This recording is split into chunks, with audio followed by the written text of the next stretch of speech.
waqtigan soo qaatay in yani maanta laga dhaqayo aan iska iloobay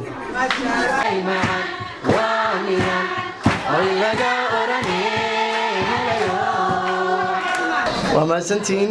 dhammaan waxaan ku mahad celinayaa maama Jawaahir oo ugu horeysay maamooyinka Soomaaliyeed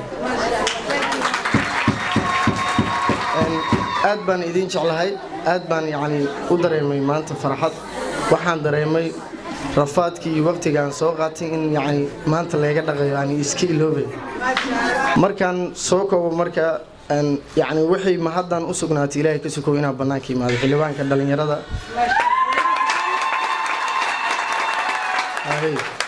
asaga la'aantiis qadar iftiinba ma arki lahayn oo maraa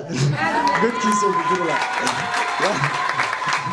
aniga marka magaca wala baxaa jirtay aan dhahay sentaayo waxa waaye gargaari eragaas wuxuu u dhigmaa gargaari markii la fasiraa marka waa gargaaraha dhalinyarada Soomaaliyeed ee hadda waxa amaan iyo bogaadin iyo mahad celin mudan walaalkay xilbaan Carabow oo aad ogtihiin dadaalkii dheeraay oo u galay ilaa Muqdisho Addis Ababa si uu fanaanka dib xuridiisa ugu helo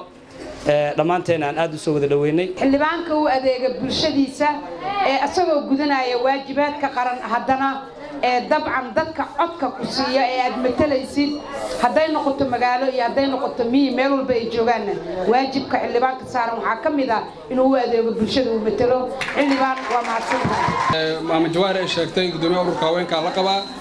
waxaan u mahad celinayaa xilbaan Carabow oo runtii aanin dhalinyaro ah shakhsi dhalinyaro ah jecelna dhalinyarada inuu mar walba la socdo xaaladeedana ogaado waxaan aad iyo aad idinkaga mahad celinaa xilligan orax kuleelka ayadkoona aadan qadeynina saakana aanan mataqaanaa la soo quraacan in loo soo banaan baxay fanaankiina Soomaaliyeed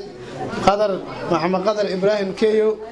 Ilaahaygi weynaayo subxaanahu wa ta'aala ee suuro galiye ayaan u mahad celinaynaa